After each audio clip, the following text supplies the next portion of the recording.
Well, welcome back. If you've watched the first Alone vlog,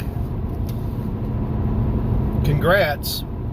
So we'll finish up with the contestants. We're starting off with Taz Ramos Santos, 35, from Massachusetts, but I think he's from South America. And he's a homesteader. I think he'll be more measured in the things that he does. He's going to understand his limitations and what he can and can't do.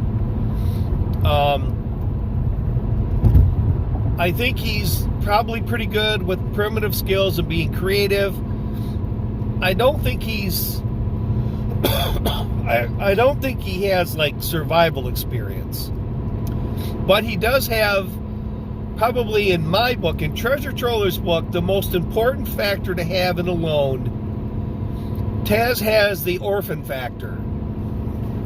Even though he has family, they're on another continent. So, not seeing his family for months and not having the money to see them or visit him. So, being away from his kids for another couple months is just another couple months. So, the orphan factor goes to Taz, which I'm sure most of you know is a big factor in my book. Like I said, they should have, if they really want to survive an Alone show, a top-notch, they should have, season 11 should be all orphans. His BMI, I give him a 7 out of 10. I give him, on the vagina monologues, I give him a 1 out of 10. You know, we may see a little crying about, his kids or whatever. I don't really see us getting a huge vagina monologue factor out of Taz, and I give him a 9 out of 10 in the orphan factor. He would have got a perfect score if he didn't have the kids.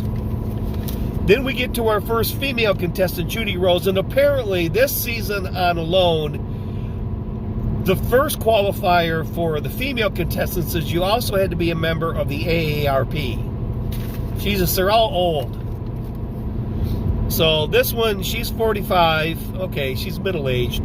She's from Wyoming. Maybe she doesn't qualify for AARP. I think she's going to be good in the hunter-gatherer area. But I'm leaning towards no on her because I think her physical condition, she's the one that had a bad leg injury, and through her stubbornness she got back up and going. But I give her BMI, and I look at women a little bit different in that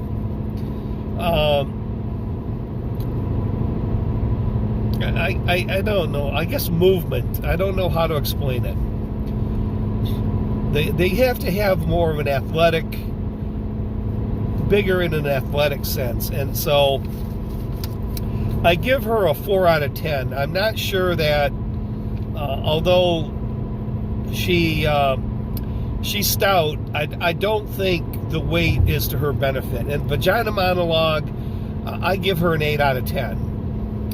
I think we're going to hear a lot about how stubborn she is, and then we're going to start hearing about how her leg is giving her problems because of the cold, and and then her I don't see that one working well. Then we have Anne, maybe Rosenquist, I'm not sure. She's 56. And where is she from?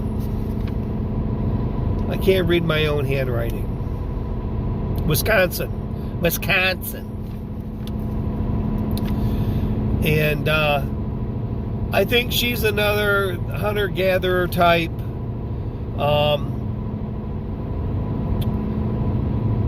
I think the age, though, is going to be a big factor with her.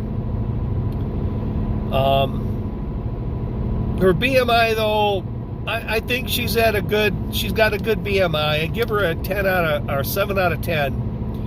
Vagina monologue is going to be a 7. She's pretty tight with the daughter, although the daughter's on her own. She's my world kind of thing. So I don't.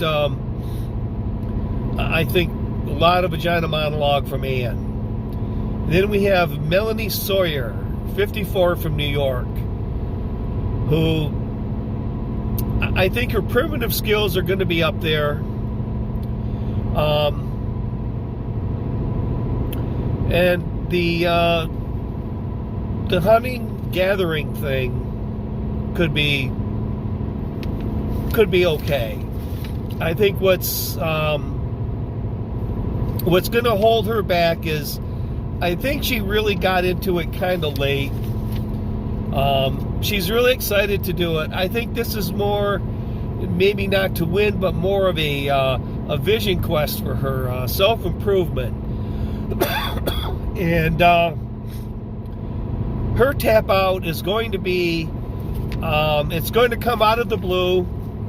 She'll seemingly be doing fine. She'll be like that one guy that when they were down in, was it Argentina, where he put all the furniture together and, I don't know, made himself a,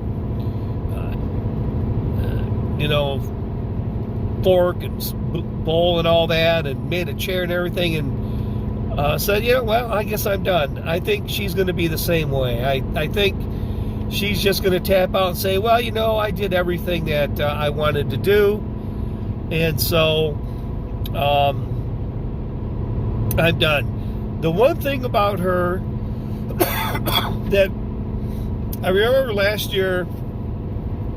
season, they had food items, and someone was taking food items, and then one of the viewers wrote back, well, they can use it for bait. I hadn't really thought about that. So I saw that she had taken 2 food items, and I was like, I don't, then I saw the food items, and she's taking it for grub. So she ain't going to feed the mice. They ain't going to be it for the mice traps, or the mouse trap. It's going to be for her eating. So I think what's going to hold her back, like I said, it's more of a vision type quest thing. I don't think money is a factor for her. At 54, the women have a tough time. It's an awful lot to ask. Even the younger ones. Remember, a couple seasons ago when it got down to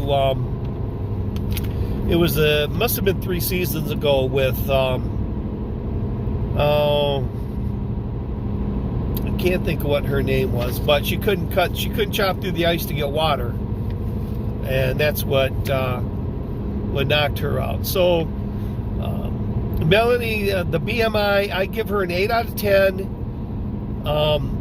I don't know why I gave her, because I'm reconsidering this. I gave her a 1 out of 10 on vagina monologue, but I just think we're going to get a lot of, maybe not so much.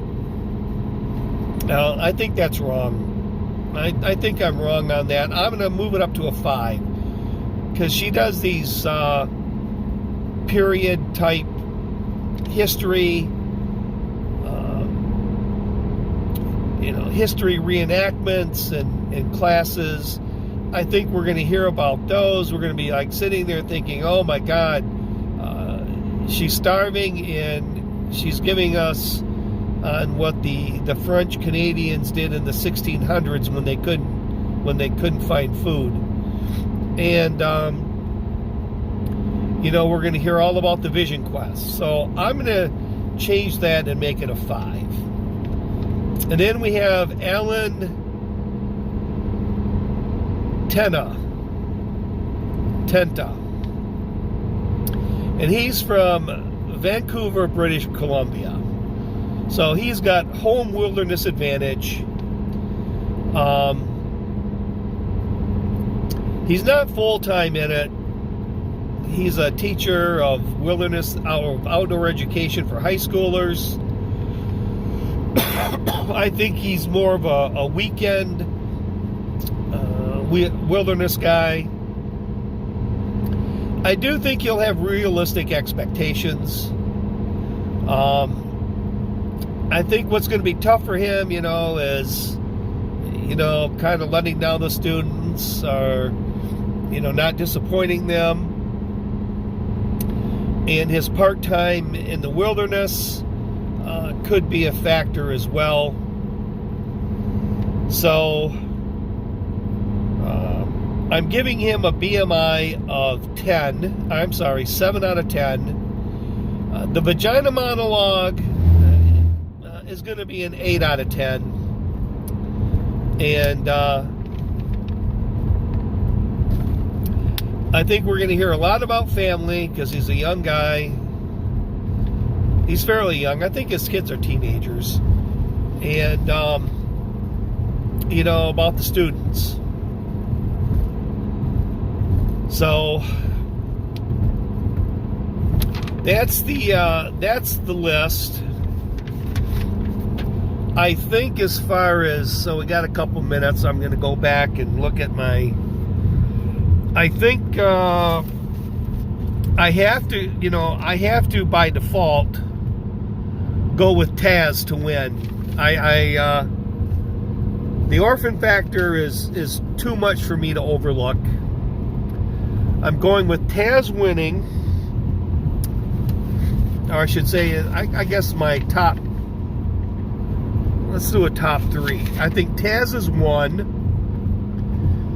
I think I'm going to go with Ray DeWilde, the 58-year-old from Alaska. I just think I think the guy's got skills. I think he's going to do okay. Man.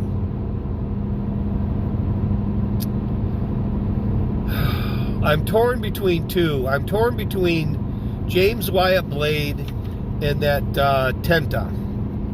I'm torn between the two. They're both about the same age. I think I'm going to go with James.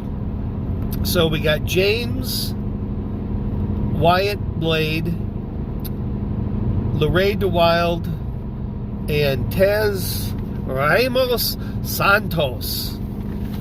And because of the orphan factor, I'm saying that Taz will win Alone Season 10. So there you have it, the expert opinion of Treasure Troller as to who will win this with this group of... I also liked, I think the other thing that I liked, which probably wasn't a jab at some of the other contestants, but Ray DeWilde had his ferro rod and he's got a rope tied on it and it's his necklace. I'm not going to lose it in the fire. So he's watched a few seasons of Alone. Like I said, I would like the first part to make the show better.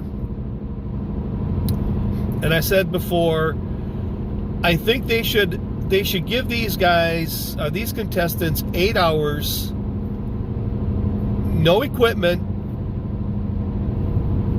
8 hours in their designated area. So they can strategize, they can go back and they can strategize where they want their camp, what they want to do, what it looks like. I think they should give them 8 hours in their designated area. I also think, in